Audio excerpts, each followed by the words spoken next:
Good evening, everybody. What you see before you here is a setup and kind of about halfway through game of Clank in Space.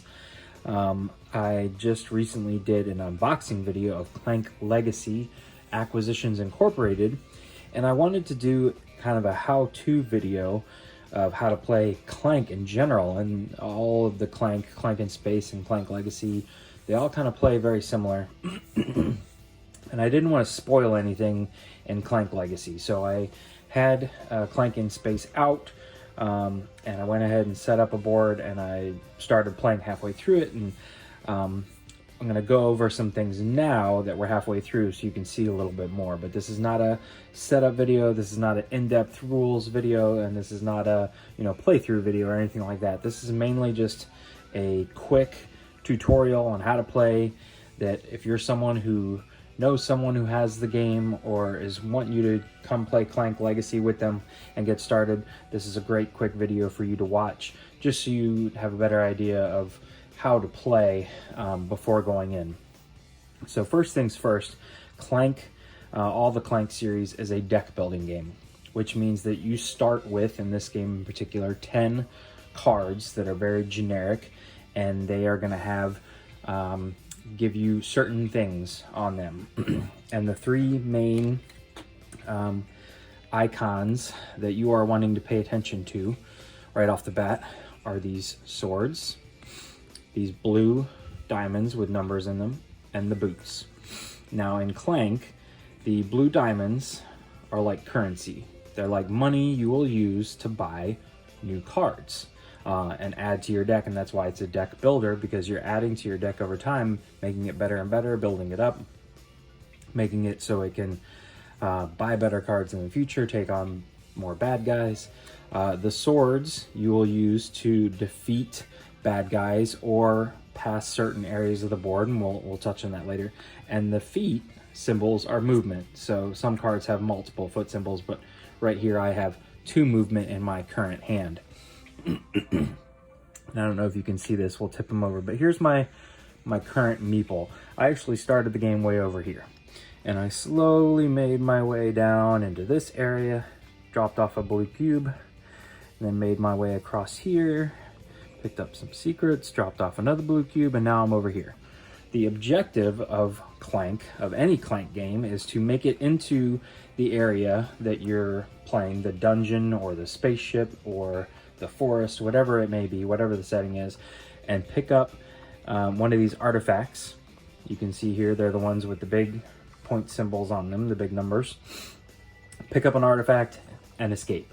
Clank games are all heavily themed. This one is kind of a spaceship theme, so you're on a spaceship, you're coming into the evil overlord's end of the spaceship, you're going to pick up something of his and you're going to run back out with it, and your escape pod's over here on this end. So that's the general idea of the game, is to get in, pick up an artifact, get out. You can see that the furthest one away is more points than the one that's a lot closer, and this one down here is kind of in the middle. Now again, like I said, you do that by playing these cards. You'll draw 5 each round.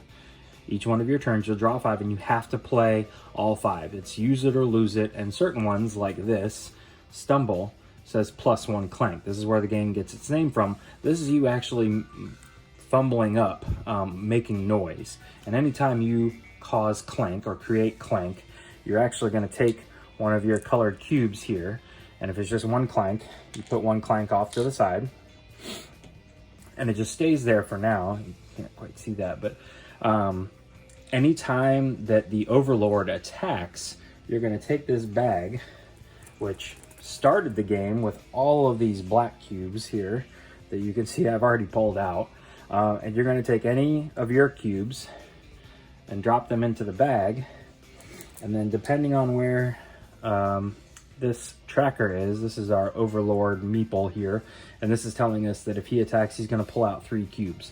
And you're going to pull out the cubes here, and what you're hoping is to not see your color.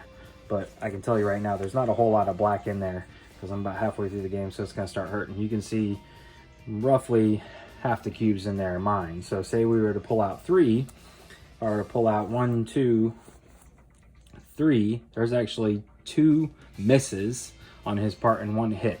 If you're playing with multiple people, then there'll be multiple colored cubes in here, and whatever person's cube color you pull out, that's who takes a hit, and you track your health over here on the side, and if this ever fills up, you're out of the game. So that's Clank. That's how the Overlord, or the dragon in the original Clank, attacks you. Like I said, the whole point of the game is to build up your deck. So you're going to use these points right here to purchase better cards. So right here I've got 5 money, or 5 in-game currency, which you can see if we slide over here, you can see I have my market board, and I actually did not refill my market board yet because I wanted you guys to see what might happen. So these cards up here are always there. You can see there's stacks of them, and they're exactly the same. These are kind of general cards that are very cheap to buy early on in the game, provide you better stats than your starting cards, but are still pretty easy. And this is an enemy that you can always defeat with 2 swords. By defeating him, you get 1 money, 1 actual in-game money. And you can see here in the bottom right corner of all the cards you can purchase is the cost. So this one costs 5, this one costs 6. This is an enemy you will have to defeat using 3 swords. And like I said earlier, I showed you I have 4 swords in my current hand. So I could defeat this guy, I could defeat this guy, I could defeat 2 of him and get $2. He's like an infinitely spawning enemy, this one right here. At the end of every turn, any cards that you have purchased, you have to refill this row, and you just draw from the top of the pile. And I'm safe this time, but you can see many of these other cards that I've already drawn, which is why there's so many black cubes out of the bag, have this Overlord symbol on them. Anytime a card is drawn into the adventure row, which is what this is called, with this symbol on it, that's when the Overlord attacks.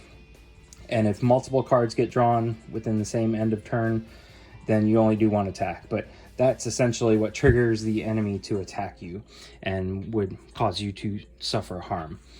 So you're spending your recruitment points, which is what these blue ones are, to buy more cards, or you're spending your swords to defeat the enemies, and these enemies give you things like you get $4 for defeating them. Here you get $5 for defeating them. And the other way that you would use swords, along with your boots, is that if you look down closely here onto the board, you can see that there's lots of icons on the board. And so here, for example, normally it just takes 1 boot to move from one spot to the next. Here, however, it takes 2 boots to move from this spot into here, or vice versa. This little guy here is an enemy symbol, which means there's actually a very simple enemy, a 1 sword enemy right there. So to go from here to here, or back and forth, you have to spend a sword to cross his path. If you don't, you take 1 point of damage and put a cube over there. Where was the other one? This lock means that this pathway is locked until you get the key, and I'm going to show you how to get the key in a second. This symbol, which is on all of the pathways to this side of, the far end of the ship, you will get a token that matches that symbol like this for placing your 2 cubes on the data ports.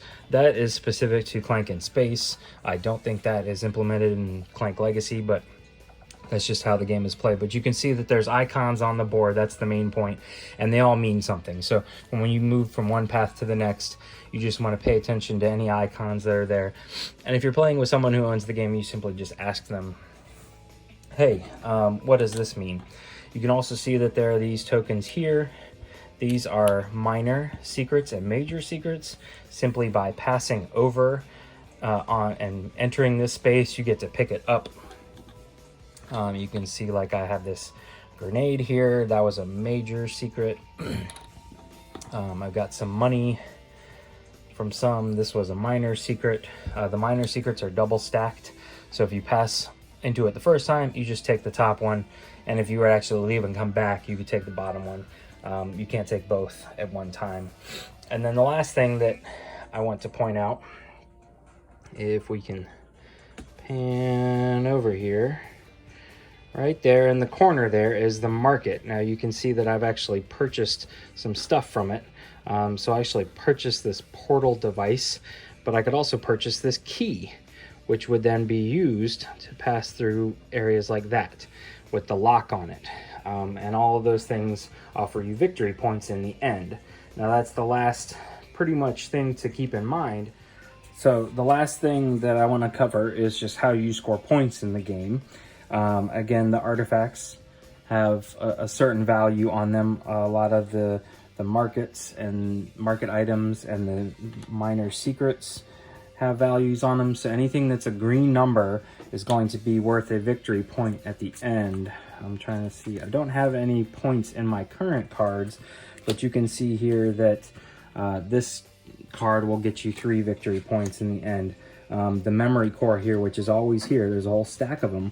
It costs you 7 to purchase, but if you have nothing else to buy, it's going to give you 5 victory points at the end of the game. It doesn't do anything. There's no text on the card. There's no icons. It doesn't do anything but get you victory points. It kind of clogs up your deck. And the last thing that I want to point out, and this became apparent in Clank and Space, it was not in the original Clank, but certain cards give you bonuses if you are playing other card types that are of the same nature within that turn. So if you have the Psychic Priestess, if you can play another card that's of her same faction here, you actually are going to get +1 recruit point. And so this will become 3. And if you have a crystal in hand that you've picked up on the board, you're going to get +1. So if you've played, oh, I don't see anybody with it, but okay, here we go. Already in my deck, if I have Exo Stomper and Psychic Priestess together, I have the pairing, and this means that the Psychic Priestess, and I already have a crystal here in my pot, she's going to give me 4 recruitment points because I have played this card. Now, even though this is in my deck, it was actually here on top of my deck and it wasn't in my hand. So unless it's in your hand when you play this card, you don't get these bonuses. So that's just something to keep in mind, but that's pretty much it. You essentially draw your 5 cards at the end of your turn, and then when it's your turn again, you lay them all 5 down in front of you and you figure out what you have. You have to add any Clank. You know, some of these, if you trash a card, you get +2. Some of them have some text on the bottom, but you basically count up your swords, you count up your recruitment points, and you count up your movement. You move around the board, you tackle any cards, purchase any cards, add them to a discard pile, which then when you go to draw 5 more cards from the top of your deck, if at any point it is empty, you simply pick up this discard pile, you shuffle it together, and you create yourself a new draw pile. And that's how you're building your deck, because you're just going to keep going through it and cycling through it. So keep that in mind, that you don't want to put stuff, you don't want to buy cards just because you have recruitment points, because it'll flood your deck and make it harder for you to see the cards that you actually want to see. So that's pretty much it. That's how you play Clank, any form of Clank. Before we actually play Clank Legacy as a full playthrough, I will cover some of the finer points, but I wanted to create this just so people in general, anybody who was wondering, how do you play Clank, or any deck builder really, this is how you do it. And it's probably a little longer than I wanted it to be, but hopefully it was clear and concise and will help those of you who are just jumping into a deck building game of Clank. Thanks. Have a great night.